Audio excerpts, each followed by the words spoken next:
Corona की दूसरी लहर के दौरान दिल्ली सरकार की ओर से की गई ऑक्सीजन की डिमांड पर एक बहुत बड़ा खुलासा हुआ है। इस वक्त की ब्रेकिंग न्यूज, दिल्ली सरकार ने जरूरत से 4 गुना ज्यादा ऑक्सीजन की डिमांड की थी। सुप्रीम कोर्ट की गठित ऑक्सीजन ऑडिट कमेटी की रिपोर्ट पे यह खुलासा हुआ है और रिपोर्ट में दिल्ली सरकार की ओर से उस वक्त किए गए ऑक्सीजन संकट के दावे को लेकर भी सवाल खड़े किए गए हैं। रिपोर्ट के मुताबिक जब दिल्ली को महज 300 मीट्रिक टन ऑक्सीजन की जरूरत थी, तब दिल्ली सरकार ने 1200 मीट्रिक टन ऑक्सीजन की मांग की थी और इससे दूसरे राज्यों में ऑक्सीजन की सप्लाई में दिक्कत हुई, संकट आया। रिपोर्ट में क्या कहा गया है वो भी आपको बता देते हैं।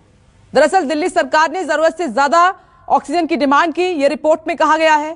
केजरीवाल सरकार ने 4 गुना ज्यादा रखी थी ऑक्सीजन की मांग, यह बात उसमें कही गई।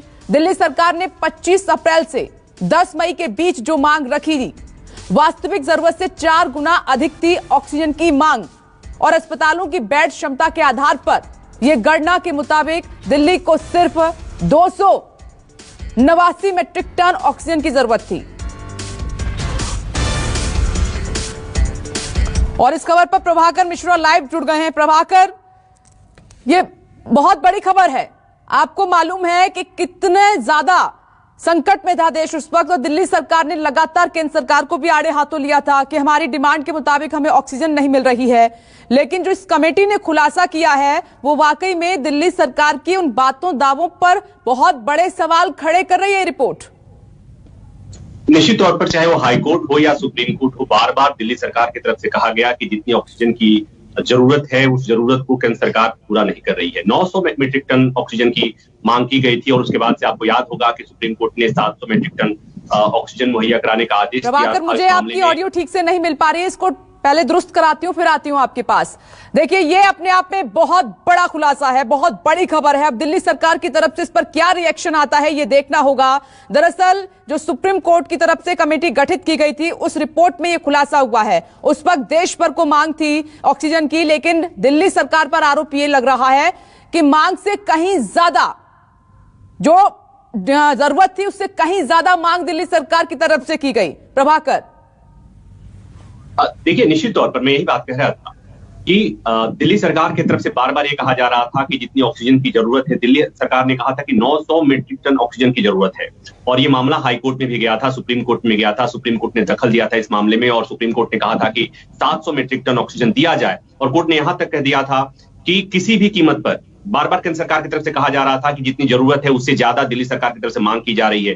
तब सुप्रीम कोर्ट ने कहा था कि नहीं जानते, आपको हर हाल में 700 मीट्रिक टन ऑक्सीजन मुहैया कराना ही होगा। लेकिन जो रिपोर्ट आई है ये बता रही है कि दिल्ली में उन दिनों सेकेंड वेव के दौरान जो ऑक्सीजन का मैनेजमेंट था वो बहुत बुरा था और दिल्ली सरकार की तरफ से जो बवाल खड़ा किया गया था वो कहीं ना कहीं उसको लेकर के कमेटी की रिपोर्ट में बहुत सारे सवाल खड़ा किए गए। यहां तक कहा गया है कि दिल्ली के कुछ अस्पतालों में तो बेड्स की संख्या बहुत कम थी, लेकिन उनके तरफ से ऑक्सीजन की जो मांग की गई थी वो बहुत ज्यादा की गई थी। साथ ही ये भी कहा गया है कि दिल्ली के लिए सरप्लस ऑक्सीजन, कोर्ट के चलते सरप्लस ऑक्सीजन की व्यवस्था की गई थी और उसका असर बाकी राज्यों में ऑक्सीजन की सप्लाई को लेकर पड़ सकता था। तो आपको याद होगा कि ऑक्सीजन को लेकर केंद्र सरकार और दिल्ली सरकार आमने सामने थी। इस बात को लेकर विवाद हो रहा था और बार बार दिल्ली सरकार की तरफ से कहा जा रहा था कि केंद्र सरकार के चलते दिल्ली के अस्पतालों में लोग मर रहे हैं, इसलिए कि ऑक्सीजन की सप्लाई नहीं हो पा रही है।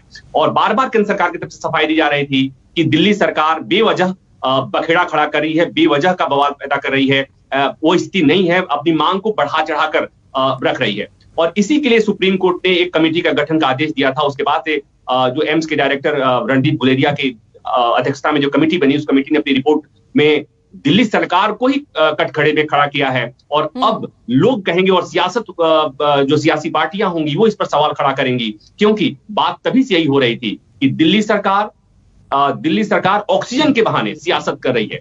चूंकि यही बात दिल्ली सरकार भी, चाहे वो हाई कोर्ट हो या सुप्रीम कोर्ट हो, बार बार ये बात कही जा रही थी। तो कुल मिलाकर मामला परसेप्शन का है। पहले दिल्ली सरकार ने कहा कि केंद्र सरकार के चलते दिल्ली के अस्पतालों में, दिल्ली में लोग ऑक्सीजन के अभाव में मर रहे हैं और अब केंद्र सरकार की तरफ से ये सफाई दी गई है और जो कमेटी बनी है, चूंकि उसमें सरकारी सदस्य भी हैं और एम्स के डायरेक्टर भी हैं, तो अब उस रिपोर्ट के आधार पर केंद्र सरकार दिल्ली सरकार को घेरने की कोशिश करेगी। कि दिल्ली सरकार ने उस समय जो बातें और शुरू भी कर दिया है प्रभाकर मिश्रा। मैं वो खबर भी ले लेती हूं, बड़ी खबर आ गई है। सुप्रीम कोर्ट की ऑडिट कमेटी की रिपोर्ट पे खुलासा होने के बाद बीजेपी ने सीएम केजरीवाल पर करारा हमला बोला है। बीजेपी प्रवक्ता संबित पात्रा ने केजरीवाल पर झूठ बोलने का आरोप लगाया। पात्रा ने ट्वीट कर कहा है, वो आपको पढ़कर बता देते हैं। संबित पात्रा की तरफ से जो ट्वीट किया गया है उसमें वो लिखते हैं सबसे पहले कि सच आखिरकार सामने आ ही गया। सुप्रीम कोर्ट द्वारा नियुक्त पैनल का यह कहना है कि अरविंद केजरीवाल ने कोरोना के पीक में ऑक्सीजन की जरूरत से 4 गुना ज्यादा मांग की है,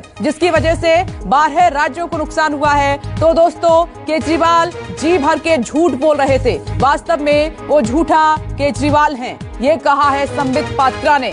सच सामने आई गया। लेकिन देखिए, ऐसा मुद्दा है सभी को सोचने पर मजबूर कर दिया है। अब प्रभाकर, सवाल यह है दिल्ली सरकार की तरफ से क्या कहा जाएगा इस पर, क्योंकि ये गैप बहुत ज्यादा है। 300 मैट्रिक टन की आवश्यकता, उसमें 3-4 गुना बढ़ाकर आपने डिमांड की है, और ये किसी और से नहीं, सुप्रीम कोर्ट की तरफ से गठित ऑडिट कमेटी की रिपोर्ट में खुलासा हुआ है। देखिए विपनेश, अब ऑडिट कमेटी पर सवाल खड़ा किया जाएगा, जो मैं समझ पा रहा हूं दिल्ली सरकार की तरफ से ये कहा जाएगा। दूसरी बात कि ऑडिट कमेटी ने जो रिपोर्ट सबमिट की है उसमें कुछ अस्पतालों का, 4 अस्पतालों का, खासतौर से उसमें आसफ अली अस्पताल भी शामिल है।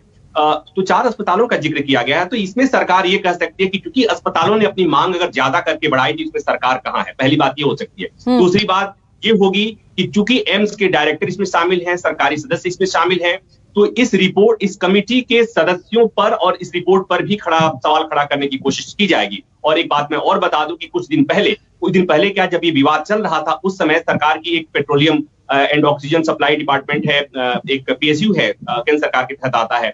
उस समय भी उसने भी अपनी जो रिपोर्ट दी थी उसमें बात कही थी कि दिल्ली सरकार की जो मांग है गैर वाजिब है, बढ़ा चढ़ा के की जा रही है। और यहाँ पर सुप्रीम कोर्ट की कमेटी ने भी उस जो पेट्रोलियम ऑक्सीजन सप्लाई कमेटी है उससे पूछा है, उसने भी अपना जो फीडबैक दिया है वो यही दिया है कि दिल्ली सरकार ने अपनी जरूरतों से ज्यादा डिमांड की थी। लेकिन बड़ा सवाल ये विपनेश की बातें तो होंगी, आरोप प्रत्यारोप होगा, लेकिन इस सच्चाई से कोई मुंह नहीं मोड़ सकता कि दिल्ली में उन दिनों, चाहे वो जयपुर गोल्डन हॉस्पिटल हो, चाहे कोई और हॉस्पिटल, उन दिनों ऑक्सीजन के अभाव में दिल्ली में लोगों ने दम तोड़ा था। इस बात से झुठलाया नहीं जा सकता है। तो ये बात और है। प्रभाकर मिश्रा, शुक्रिया आपका ये बड़ी जानकारी देने के लिए। और संबित पात्रा के बाद केंद्रीय मंत्री प्रकाश जावड़ेकर ने भी सीएम केजरीवाल पर निशाना साधा है। जावड़ेकर ने ट्वीट कर कहा है कि ऑक्सीजन की मांग जितनी थी उससे 4 गुना ज्यादा की और बाकी प्रदेशों को उसका नुकसान उठाना पड़ा, उनको कमी पड़ी। शोर मचाना कोई दिल्ली सरकार से सीखे। ये केंद्रीय मंत्री प्रकाश जावड़ेकर की तरफ से दिल्ली सरकार पर, अरविंद केजरीवाल पर करारा हमला किया गया है। हमलों का दौर बीजेपी की तरफ से शुरू हो गया है। जो सुप्रीम कोर्ट की तरफ से ऑक्सीजन ऑडिट कमेटी निर्धारित की गई थी, उस रिपोर्ट में यह बड़ा खुलासा हुआ है कि जरूरत से कहीं ज्यादा, 4 गुना ज्यादा दिल्ली सरकार ने ऑक्सीजन की डिमांड की है, जिससे कि देश के 12 राज्यों को इसका नुकसान उठाना पड़ा है।